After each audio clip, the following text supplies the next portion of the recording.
Okay, here's the thing.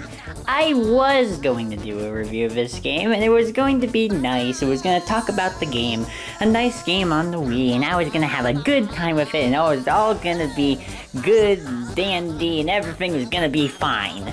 But all of a sudden...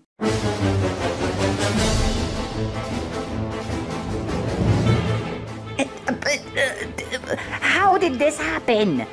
Never in a million years would I ever think that Mario would be alongside the Rabbids. I will most likely talk about this game at a later point, but I just wanted to clear up of how ridiculous it is that I'm talking about a Rabbids game after Mario plus Rabbids released just a few months ago. Anyway, back to the game in question. Today, we are talking about Rabbids Go Home, a game made by Ubisoft, released in 2009 on the Nintendo Wii. If you are unfamiliar with the Rabbids are a spin-off series of the Rayman games, and personally, I like them pretty much. A lot of people really don't like them, but I like them. The Rabbids themselves are basically just a bunch of miscellaneous, quirky, and absolutely random and crazy group of creatures that inhabit these games and are basically the main stars. So, just think of the minions.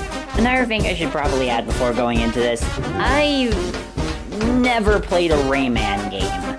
Now, don't get me wrong, I'm sure the Rayman games are great as they are. It's just that I've always played Rabbids games. I started with Rabbids 2, and then Rabbids Go Home, and then a few after that, but I haven't really played any recently, besides Mario plus Rabbids. Who knows? Maybe I'll play a Rayman game at some point. Let's get to the game already. In this part of the Rabbids universe, the Rabbids tend to sleep on these giant light bulbs in this junkyard. One night, when two Rabbids can't find a light bulb to sleep on, then they notice something bright in the sky. Could it be a giant light bulb to sleep on? Otherwise known as the moon. So, in order to reach the giant light bulb in the sky, it's up to the Rabbids to build a giant pile of trash for themselves to climb up it and sleep on the giant and greatest light bulb of all time. Now that the story's out of the way, on to the gameplay. In Rabbids Go Home, you play as two Rabbids and a shopping cart. To put it simply, think of this game as Mario Kart as if it were a platformer. You wheel around each level, collecting as many things as you can so that you can get to the main required object at the end of the level. Once you get the main object, then you need to head to the end of the level called the Bazher, where all of your stuff is totaled. Sometimes the main object can be at the very end of the level, which basically, once you get it, you beat the level and you have nothing to do after it. And sometimes the main object can be at the very, very beginning of the level, requiring you to go through the rest of the level in order to get to the Bazher. Other times, you need to collect a certain amount of things in order to reach the main object, or chase a truck with a cow on board before it gets too far away. Some levels are totally based around the main object, such as the tire levels where you go bouncing all over the place, and the Barney Bubble Bud levels where you go floating through the air. Throughout each level, there are a butt-ton of things to collect, which are basically the main collectible of the game. Then, each time you encounter a Tuba Rabbit checkpoint, you'll be able to store the amount of things that you have so that you won't lose all of them when you freaking die. The more things that you have once you complete the level, then the more prizes that you get, which I'll get into later. The things themselves are never really too hard to find. Everything that you can pick up is surrounded by a poorly drawn white circle, so you'd be able to spot them out easily. You can even get things by attacking innocent bystanders. How, you may ask? By yelling their clothes off. Even more hilarious, if you encounter a Santa Claus, you can attack them up to 5 times to get a whole ton of stuff. Sometimes when you collect things too, you play a funny little cutscene for it, so that's kinda cool, I guess. However, if you're going to be a completionist, sometimes the last few things can be hard to find. It's worse when half of the time when you deposit all your things into a Tuba Rabbid that you can't go back after it. Though, you only need 200 things, which is half of the level's main total, in order to get all the prizes, so it doesn't necessarily matter. The controls are fairly simple. You move around with the nunchuck while holding down the A button. Taking the Wii remote causes you to BWAH, which basically is your primary attack against enemies. Targeting the Wii remote and pressing the ZR button allows you to shoot a furred rabbit, which can stun enemies and open secret passages. By the way, did I mention that all of your Rabbid friends are members of a Mexican band?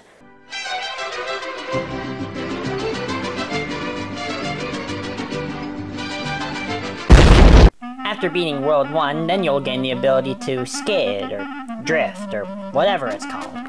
With this, after running around for a short while, blue sparks will appear at the bottom of the cart. Pressing B will cause you to dash forward, allowing you to cross gaps and zoom through enemies. Which brings me to one of my dislikes about this game. Like I said, you gain this ability after beating World 1, but for some reason this ability isn't present in any of the World 1 levels, even if you did beat World 1. Not that it's anything too major, I just found it an annoying nitpick. The enemies in this game have some kind of variety. The way I see it, there's only 3 real enemies in the game. The dogs, the Verminators, and the Verminator robot thingies. The dogs kinda just run after you and are defeated in one hit, so I'm not entirely sure if it can be classified as an enemy. The Verminators, however, are the true villains of this game. Each come in different varieties: orange, green, spiky, blue, and black. Orange ones try to charge into you, green ones do a body slam, spiky ones kind of follow you and can only be chased from behind, blue ones shoot some kind of laser, and the black ones spin around like ninja tornadoes. They are the game's main threat, trying to exterminate the Rabbids, so you're gonna probably see them a lot. Lastly, the Verminator robot things do a variety of different things. Some throw bombs at you, some roll exploding inflatables at you, some are mini-bosses, all kinds of stuff. Which brings me to another point. There's no bosses in this game. You'll be ambushed by a bunch of enemies every once in a while, but there's no bosses. Though, admittedly, I don't see how you can make a boss for a game like this. And now, another point in this game I'd like to talk about: the music.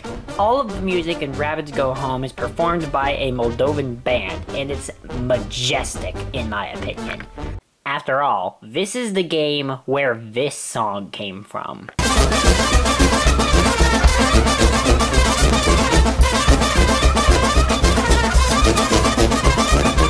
Some of the other music is like licensed songs and actual real music that exists in real life that they were able to use for this game.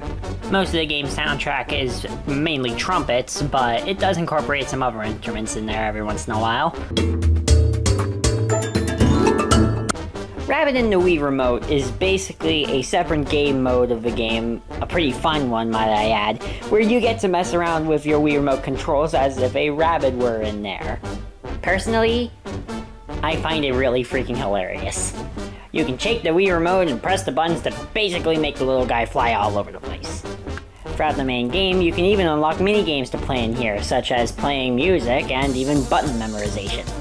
Not only that, but once you unlock those mini-games in the main game, then, once you beat them, then you get another hit for your health. By the way, I figured I should also mention that your health is represented by light bulbs, resembling how smart you are, and if you lose all of your light bulbs, then your brain gives out, and you're considered stupid. Hooray for comedy!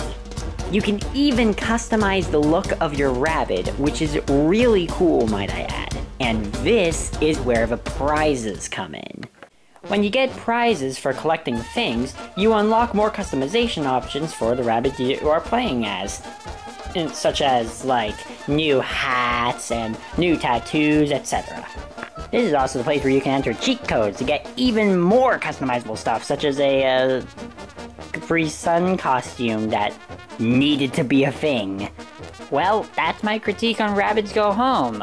Personally, I think it's a pretty great game. I definitely recommend it if you ever get the chance. It's a pretty out there game. There's no other game like it, really. It's pretty unique, if anything. It's funny, it's fun. I think it's overall just a great experience. Not fantastic, but definitely a really good game that you should definitely try out.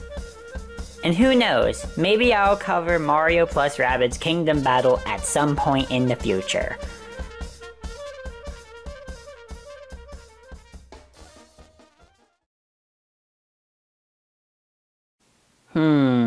I've reviewed 6 games so far, and I've all given them a positive review.